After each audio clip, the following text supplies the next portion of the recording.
Now, before you show up on your practical class with your instructor, there is some equipment you need to have. Is this one of the pieces? Yes.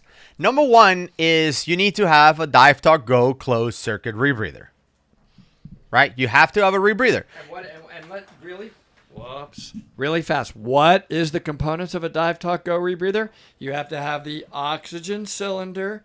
You have to have the loops, the DSV, the counter lungs, the ADV, the manual ad valve, and the unit itself is all in good shape. These computers, are the components of it. And finally, you have to have a petrol shear water that connects, a 4-pin petrol shear water that connects to the unit. Or it could be a nerd. You have to have a hardwired or a wired computer and a backup computer. You would have probably a Perdix or another CCR compatible backup computer. That's what you need in terms of the unit itself. You also need exposure suit that is suitable for your environment, right? You don't want to be distracted by showing up, let's say, at the Springs in Florida with a 3 mil, like this suit I have here, right? So bring in the appropriate suit. Like this suit right here is a 3 mil that I used in Roatan because it was super warm water, and I always dive with a wetsuit no matter how hot the water is.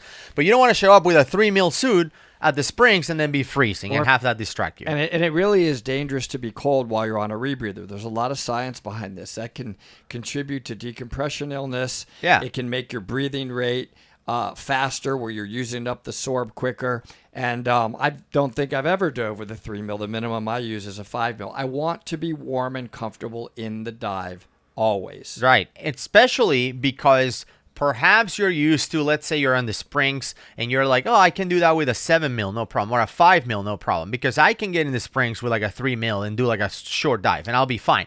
But you're now diving a rebreather. You're down there for 2+ hours. You're going to get cold. You are, but I'll tell you some benefit of a rebreather really fast because you're making me think about this. Yeah.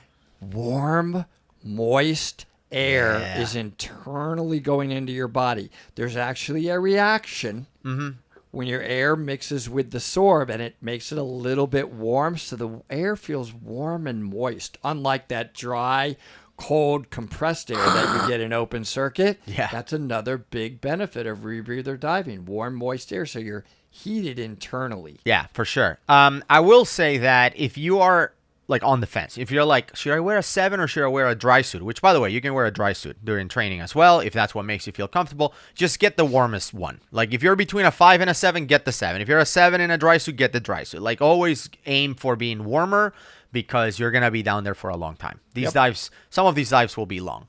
The other thing that you need is a slate and a pencil so you can write down and communicate with your instructor. Now, we do have a big benefit with the rebreather, which you don't have with open circuits. You can kind of talk underwater. You really can because you have the closed loop in your mouth and you're not blowing bubbles out when you're talking where it's just blah, blah, blah, blah. That's what it sounds like. You can actually talk with a rebreather. Oh, my Lord. You can understand me. Absolutely, we can understand you. Yep.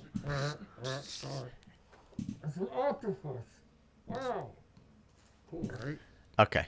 So yes, we can understand each other underwater with a rebreather a lot easier and a lot better than with open circuit. But you do need a slate and pencil to be able to write down message to each others, to write down a change of plan, whatever, communicate. So that is required equipment. You also need a reel and a surface marker buoy, right, to be able to be safe underwater, especially if you're diving in the ocean. So you will need that. You already talked about a computer, but also a backup computer. Why do we need a backup computer, by the way? Well, that's a really good question. Let's say that your primary computer, which is connected to the rebreather, it's reading the 3 oxygen sensors, fails. Let's say it fails.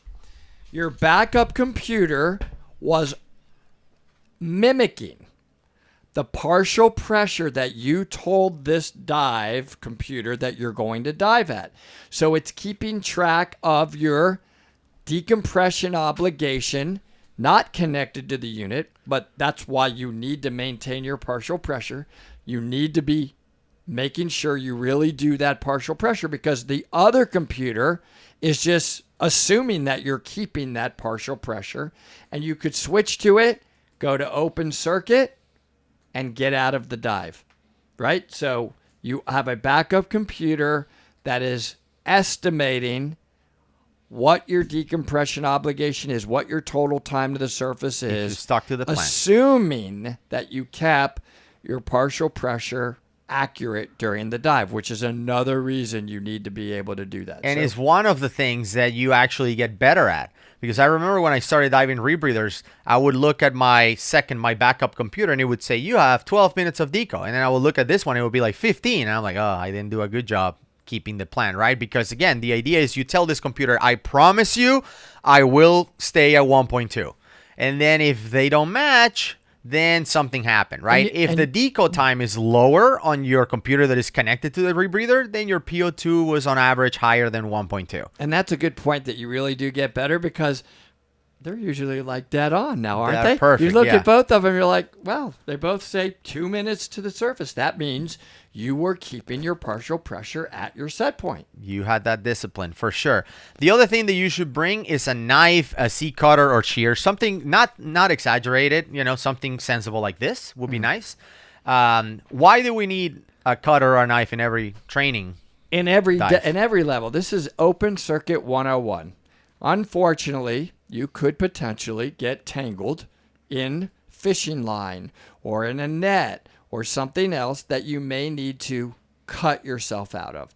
It's definitely not to like that little small knife that Gus has. Is we would never use that to harm any marine life, any system whatsoever. It's to cut yourself out of a tangle. In fact, I kind of remember one time you and I were starting at a cave dive, and Eagle's we were Nest, yeah. at Eagle's Nest, and there was I think it was like fishing line, Yeah. and all of a sudden I look at your fins, I'm right behind you, and I'm like, those things are completely tangled, and you're wondering why you can't move, and I'm Pretty like, terrible. stop, took out my little shears, this big, cut that fishing line off of him, and he just kept on going. We just kept going. That's right. And then lastly, you also need mask and fins, of course, because you're diving. Well, I've never seen anybody to dive without a mask yet. I do think I'm emerging into a cephalopod, but I haven't fully gotten there, so I need a mask.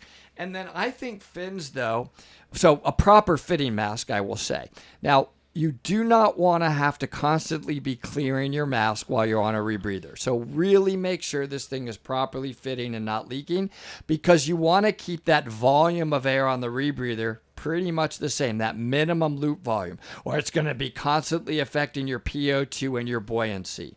Second are the fins. Get a good pair of fins. What is a good pair of fins? Boy, that could be the subject of about 20 videos with at least 1,000 different opinions. But I would say it's a pair of fins that you can comfortably probably frog kick in or flutter kick in that give you the proper propulsion for the environment you're in, and use them over and over again so that you can maintain good trim and buoyancy, good dive position while on this rebreather. Yeah. I would say there is nothing else in terms of required equipment for the class, but you can bring other things that perhaps are part of your kit. Remember, this is all about if you have to bail out, feel comfortable with your existing equipment. So if, for example, you have a GPS that you like to dive with just in case you get lost, there's a lot of horror stories and you can call for emergency, bring it on the class. Like me, if you like diving with a flashlight, you can bring your flashlight on the dive, right? Because there's always like something under a coral or a wreck or something that I need to see. Even I during never the day. dive without a light. Yeah, just in dive with a general, I light. don't. What you don't want to bring is like a camera that you're gonna be distracted from your training session. I mean, remember, you're there to learn the rebreather. But if you have some safety equipment like a light or a GPS or whatever, feel free to bring those. Yep. So these are what we say are the required basic equipment. And again, all of this stuff, if you notice, has to do with safety. Everything we're talking about bringing, every skill we're talking about practicing deals with emergencies or safety related. So enjoy your rebreather, bring the minimum equipment, don't be cheap, dive safe, and I don't really know what he's doing with that knife.